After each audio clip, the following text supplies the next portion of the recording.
Hi everybody, warm welcome to all of you. It's tea time at the Ritz. It's Tuesday afternoon and I'm delighted to see all of you here with me. I've had my hair cut since the last time you saw me, so I've been up to town to the hairdressers at 7 o'clock in the evening on Friday, and oh my goodness me, it was a strange experience. First time I've been up since March, and it was very dead in the centre of London. There wasn't much traffic, there weren't many people around, a lot of the shops are still very shut, and I managed to get up there quickly and quite safely wearing my mask, and then came home at the end of it, having had a great haircut, I hope, loving the lightness and the feeling of getting rid of what was actually a very out of shape hairdo that I'd got by then. So it was nice to get my hair cut, but it was a bit of a daunting experience, both travelling up there and back, and also seeing London under such different circumstances, certainly not in any way, shape or form normal. Today, I thought I'd talk to you a little bit about something really important for all of us, and that's our behaviour. Because behaviour is really the essence of our interactions with other people, and getting on with other people, being able to successfully negotiate ourselves, our way around relationships and communications that we have, is an essential part of what it means to be a human being.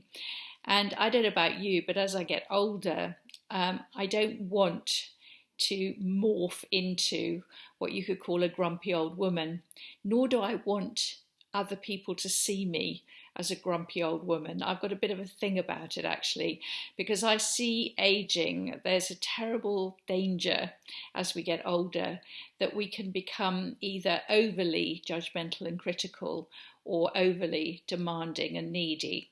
And of course, there might be circumstances that lead to that outcome. But I don't know about you, but I, for one, as I get older, I really want to resist the temptation to become somebody who could be described as a grumpy old woman. So that's really what I want to talk to you about today. There used to be a series on the television, and I think they started with grumpy old men, and then they decided to get some grumpy old women on the act. And the premise of the programme was that, a few notables, the usual suspects, would come on and sound off about various aspects of modern life. And this was supposed to be funny. I never found it particularly amusing, actually. I had a big sense of humour failure when I was watching it, because I kept thinking, oh, for goodness sake, get over yourselves, get off your high horse, stop complaining, stop moaning, because that's basically what they were doing,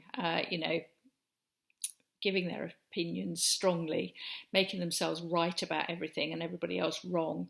And as I said, I didn't find it particularly funny. So I have a big resistance, certainly, to this notion that as we get older, somehow our age and status as an older person confers upon us the right to generally know better than anybody else about everything in the world.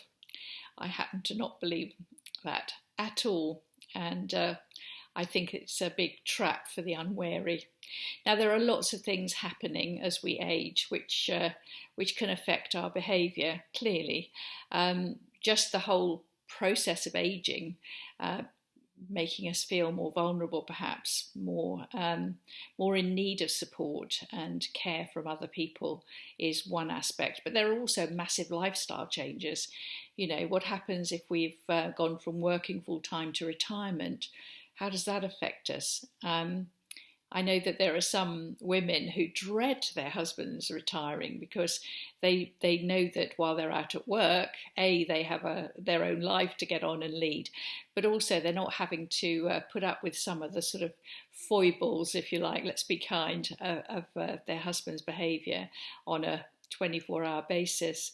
There are things like losing a partner, tragic things like that, finding yourself in a situation which you certainly have not chosen, where you're alone and suddenly you're feeling very, very vulnerable and perhaps a bit needy around that.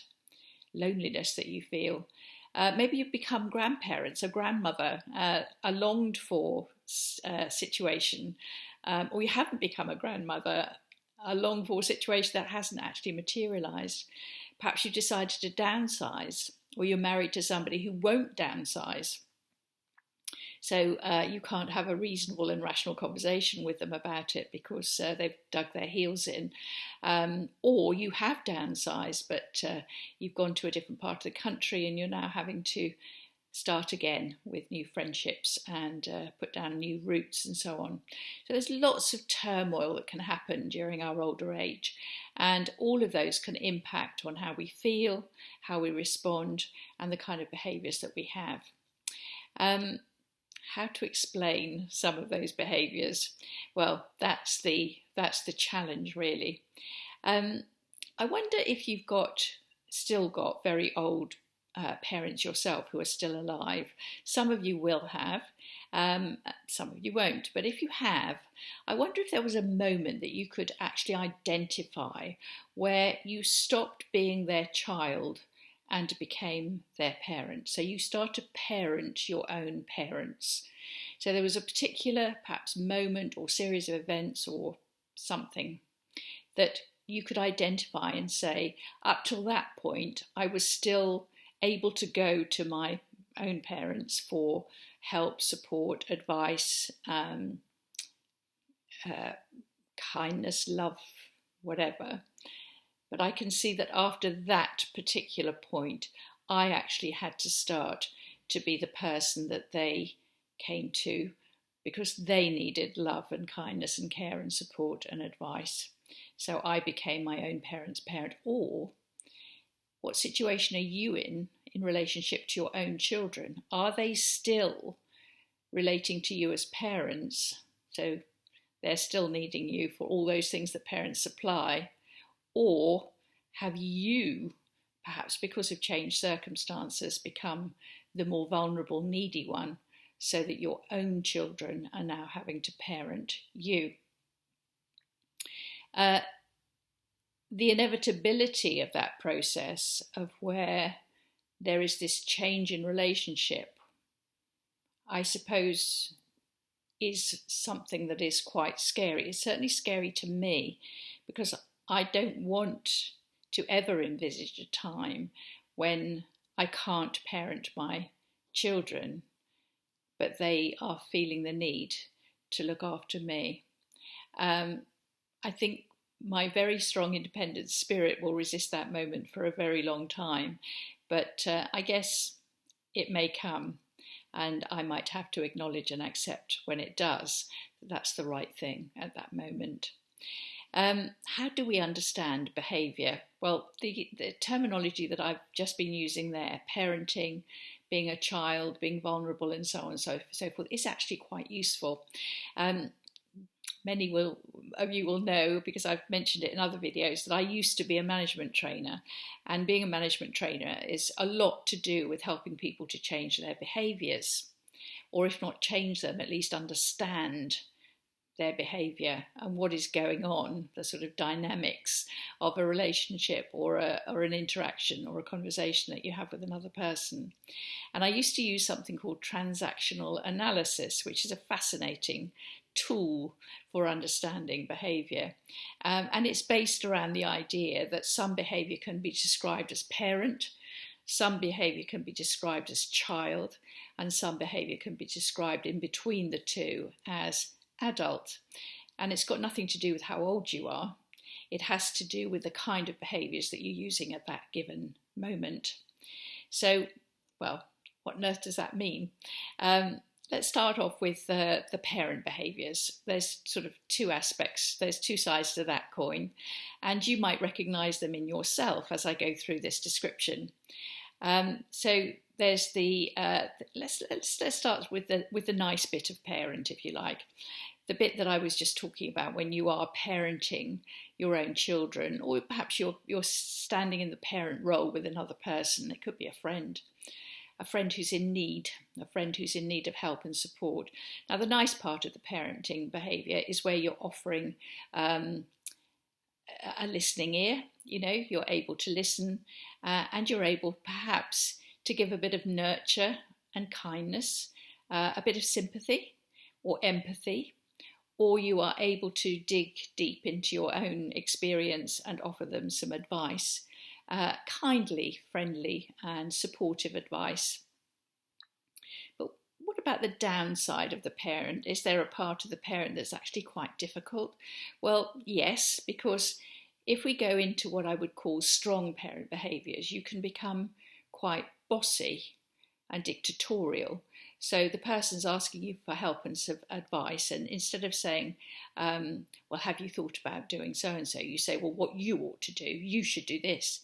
So the part of the parent, when we're using that behaviour, can become very authoritarian, very dictatorial. It can become bossy. It can be sure it's right and very opinionated. It can lay down the law, not listen to alternatives, and be very judgmental. It's up on its high horse, if you like. So sometimes people use largely parent behaviours which are predominantly nurturing or predominantly critical or dictatorial, if you like. Sometimes the person uses a lot of parent behaviours and flips between being nurturing or being critical. But you can always tell if you're on the receiving end of somebody else's parent, because you're going to feel that that person is putting you into the position of being the child. So you either accept the nurture or you accept the authoritarian position or strong opinion or whatever. Now let's go to child behaviours, because grown-ups and also older people can definitely exhibit child behaviours. Maybe they predominantly exhibit child behaviours. Let's start with the nice bit of the child behaviours. That's all to do with fun, having a laugh, being full of mischief, naughty, rebellious, risk-taking. Enjoying yourself. Oh, go on, have another drink. It's that kind of thing. Oh, naughty but nice. I'm going to eat this cream cake. That's the part of us where we're indulging our child. So that's the nice bit, the fun bit, the bit that's out there, laughing a lot. But there's a downside to that as well. And the downside is that on a bad day, the person who is using a lot of child behaviours becomes overly demanding, selfish, wheedling, moaning, whining. It's not fair, being selfish, self-centered. Me. I want it now. Almost like a child having a temper tantrum. So again, a very emotional response, and the emotion can be positive, a happy, sunny, optimistic emotion, or it can be very negative, a demanding, needy and selfish type of emotion. Somewhere between those two emotional responses in terms of behaviour, the parent and the child, sits that part of us that is rational and reasonable and sensible and weighs all the options and all the odds. And if you're lucky, if you are becoming extremely emotional about something, either you're getting up on your high horse to become cross about something, or you're becoming very demanding and difficult because your child is in control of your behaviour. If you're lucky, the sensible part of you can still be in control, or take some level of control and say, hang on a minute, I need to think about this. I need to calm down.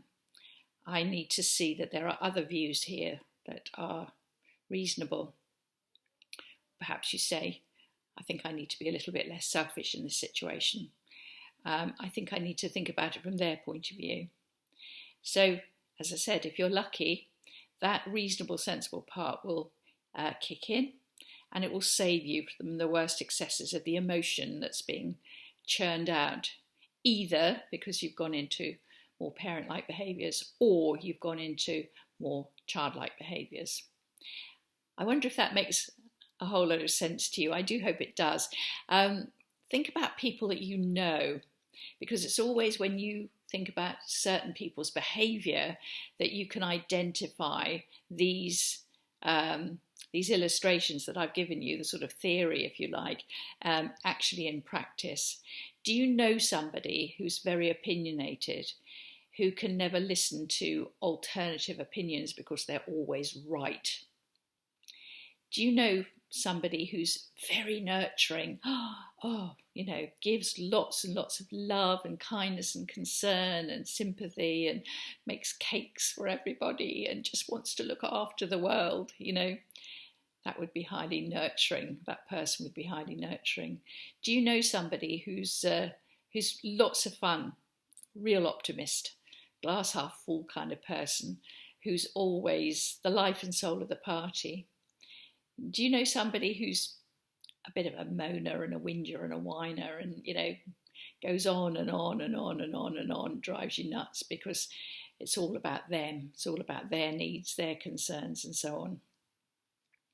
Perhaps you know somebody who is just dead sensible all the time, very high adult.